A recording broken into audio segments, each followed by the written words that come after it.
देवरिया जिले के प्रभारी मंत्री व उत्तर प्रदेश सरकार के परिवहन मंत्री ने जिलाध्यक्ष भूपेंद्र सिंह के साथ देवरिया में संयुक्त प्रेस वार्ता की। इस मौके पर उन्होंने केंद्र सरकार द्वारा लागू की गई नई जीएसटी दरों को जनता के लिए राहत भरा कदम बताया। मंत्री ने कहा कि जीएसटी दरों में बदलाव से हर परिवार को सालाना लगभग 50,000 व मासिक लगभग 5,000 तक की बचत होगी। प्रधानमंत्री नरेंद्र मोदी ने इस कर कटौती को बचत उत्सव का नाम दिया है। उन्होंने बताया कि 22 सितंबर 2025 से लागू हुए जीएसटी सुधारों के बाद किराना व रोजमर्रा के घरेलू सामान पर लगभग 13% की बचत, छोटी कार खरीदने वालों को 70,000 रुपए तक की बचत, स्टेशनरी, कपड़े, जूते और दवाइयों पर 7 से 12% तक राहत, स्वास्थ्य व जीवन बीमा पॉलिसियों पर 18% तक की छूट, जिन्हें अब जीएसटी से मुक्त कर दिया गया है। मंत्री ने इन बदलावों को नवरात्रि का उपहार बताते हुए कहा कि सरकार यह सुनिश्चित करेगी कि नई दरों का लाभ जनता तक पहुंचे। उन्होंने दुकानदारों को निर्देश दिए कि जिन वस्तुओं की जीएसटी दर बदली है, उनके नए दाम दुकान के बाहर प्रदर्शित करें। इस अवसर पर पूर्व विधायक डॉक्टर सत्य प्रकाश मणि त्रिपाठी, जिला उपाध्यक्ष अजय शाही, जिला मीडिया प्रभारी प्रभाकर तिवारी, व्यापारी नेता हरेंद्र जायसवाल और जिला पंचायत अध्यक्ष पंडित गिरीश चंद तिवारी सहित अन्य लोग भी मौजूद रहे। प्रवीण कौशल जी, प्रमोद शाही जी, राजेश मिश्रा हमारे उपाध्यक्ष, पार्टी के सभी अंकुर राय जी, ये तमाम लोग उस अभियान को आगे बढ़ा रहे हैं। इसलिए ये अपना मानिए हम लोग इसको पूरे व्यापारियों के बीच में ले जाकर के अभी इसका कार्यक्रम भी करेंगे। हर दुकान पर ले जाकर के स्टिकर लगाएंगे मोदी जी का, कि जो जीएसटी में जो राहत मिली है इसको जन जन तक जाए, सभी लोग इसका लाभ लें। और विशेष करके हमारे जो व्यापारी वर्ग हैं, जो इसके क्रियान्वयन करने के जो उनके पास जिम्मेदारी है, तो उसको जो है, और हमारे जो हरेंद्र जायसवाल जी इसके संयोजक है, इसको पूरे व्यापारियों को देवरिया के उनके हर दुकानों तक हमारा स्टिकर जाए, इसकी कोशिश करेंगे। व्यापारी की बात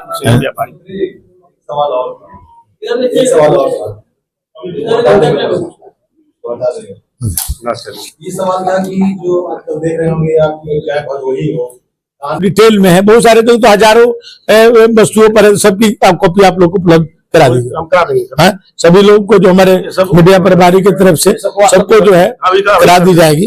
बाकी आप लोग जो एक सवाल, हाँ, आजम खान जो समाजवादी पार्टी के सांसद है वो रिहा हो चुके हैं और इस्लाम जिंदाबाद करके नारा वो बैनर लगाया गया था। कि हिंदू संगठनों ने एक बैनर लगाया, मुगलों का बाप छत्रपति शिवाजी महाराज। पुलिस उसको उतारने गई, पुलिस उतारने में सफल भी रही, फिर हिंदू संगठनों ने लगा दिया। हम आपसे जानना चाहते हैं कि ऐसा दोहरा चरित्र क्यों कर रही है पुलिस? मुसलमानों के बैनर को ठीक कर मतलब यथावत रख रही है और हिंदुओं के बैनर को हटा रही है, इस पर आप क्या? नहीं, जो आप कह रहे हैं वो केवल बैनर नहीं, तो देश विरोधी बैनर आप बता रहे हैं। जो इस तरह के मैंने कोई जहाँ इस तरह की ताकतें होंगी तो उस पर कार्रवाई होगी, इसकी जानकारी आपने दिया है। अब अधिकारियों से मेरी वार्ता होगी, उस पर चर्चा करेंगे।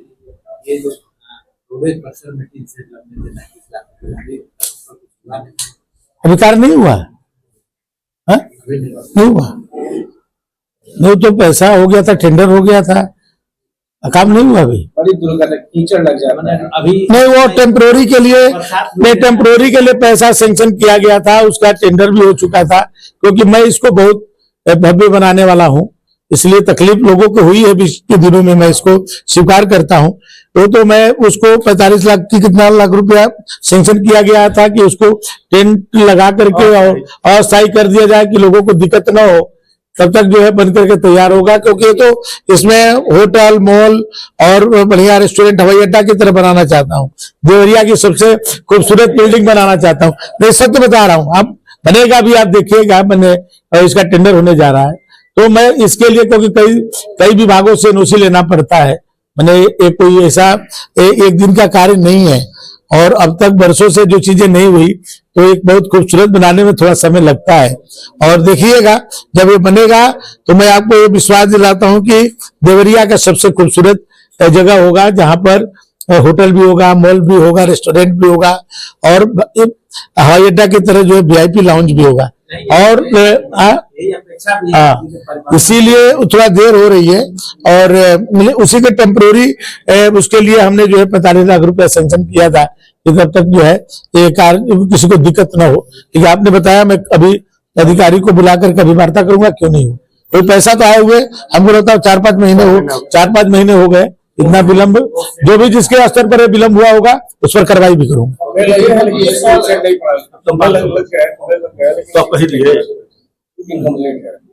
खंभे लग गए हैं वहाँ पे। नहीं, खंभे नहीं, पूरा कंप्लीट होना चाहिए, पूरा कंप्लीट होना चाहिए। और आने बजट तो उसके लिए है। बड़े नेता हैं और यहाँ मैं खुद का सम्मान करता हूँ, लेकिन जब मीडिया ने इस पे सवाल किया आजम खान से, उन्होंने बड़ा मतलब कुछ तरीके से जवाब नहीं दिया। उन्होंने कहा कि वो मेरे बारे में इतना कह रहे हो, बड़े पार्टी के बड़े नेता में तो बहुत छोटा आदमी है।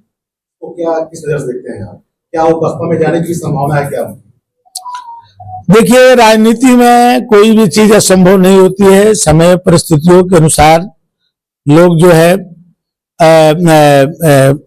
अपने दल को बदलते रहते हैं और खुद जो है समाजवादी पार्टी स्वयं में अखिलेश जी और बहुजन समाज पार्टी मायावती जी एक हो सकते हैं। जब उनको दो कहा जाता कि पूरब और पश्चिम है, उन लोगों की नीतियां अलग अलग है और एक दूसरे के खिलाफ में सदैव रहते रहे। लेकिन 2019 के चुनाव में आप देखे होंगे दोनों एक हो गए। तो आजम खान साहब कभी बसपा में चले जाते, कोई बड़ी बात थोड़ी होगी। कोई भी जहां जिसको अनुकूलता होती है वो जाता है। मंत्री जी आगे शिकायत ने कहा है कि आजम साहब को चुप ही रहना चाहिए, नहीं तो भाजपा के किसी को फंसा देंगे। क्या देखिए, भारतीय जनता पार्टी में और माननीय मोदी जी और योगी जी की सरकार में किसी का वर्चस्व नहीं है और किसी की उपेक्षा नहीं है। सबका साथ, सबका विकास। ये और दलों की सरकारों में होता था कि कुछ लोगों का वर्चस्व रहता था और कुछ लोगों की उपेक्षा की जाती थी। लेकिन ये कानून सबके लिए है। चाहे केंद्रीय स्तर पर आप देखें, चाहे प्रदेश के योगी जी के सरकार को आप देखिए, कोई भी व्यक्ति कानून से बड़ा नहीं है। कानून के दायरे में जो भी आएगा उस पर कार्रवाई होगी। भारतीय जनता पार्टी के भी बहुत सारे लोग हैं, जब कभी कभी वो भी कानून के शिकंजे में आते हैं तो ये सरकार तनिक भी संकोच नहीं करती है, उन पर भी सख्त से सख्त कार्रवाई करती है। मंत्री जी, एक चीज जानना चाहते हैं, आपने जिले के प्रभारी बना लिया है, कैसे होगा? देखिए, इस पर बहुत ही सामाजिक संगठन के लोग जो है जो सभी लगे हैं और धीरे धीरे समाप्त हो रहा है। ऐसा नहीं है कि अब देखिए, जाति व्यवस्था धीरे धीरे खत्म हो रही है और सभी लोग जो है एक मिल करके सभी हिंदुस्तानी हैं, सब भारतवासी हैं। इस तरह का सबके मन में एक भाव उत्पन्न हो रहा है।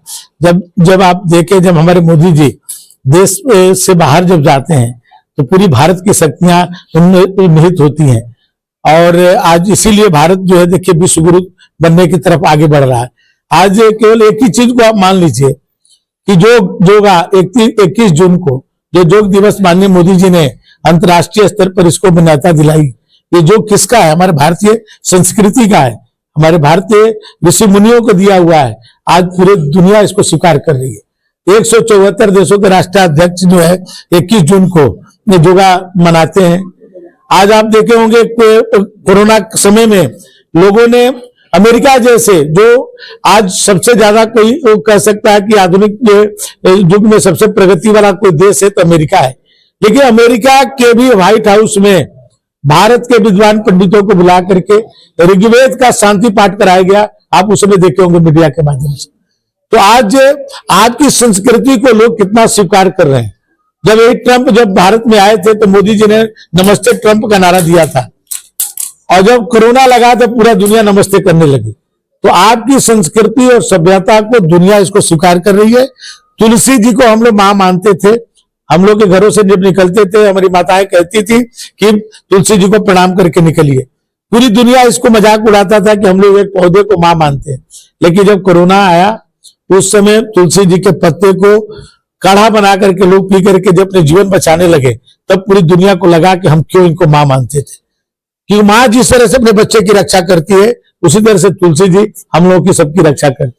तो ये जो आपकी तो वो है, पहले हम लोग घरों में जाते थे तो कपड़े जूता चप्पल बाहर निकाल के जाते थे, कपड़े उतार करके स्नान करके हमारे दूसरे कपड़े बदल के हमारी माताएं बहनें किचन में जाती थी और खाना बनाती थी। आज पूरा दुनिया जो है उसी को स्वीकार करने लगा। कोई दुनिया हाथ नहीं मिलाता था, कोई दुनिया अपने घर में चप्पल जूता लेके नहीं जाते थे, सब किचन को साफ सफाई की व्यवस्था करते थे। ये किसकी देन थी? ये तो हम सबकी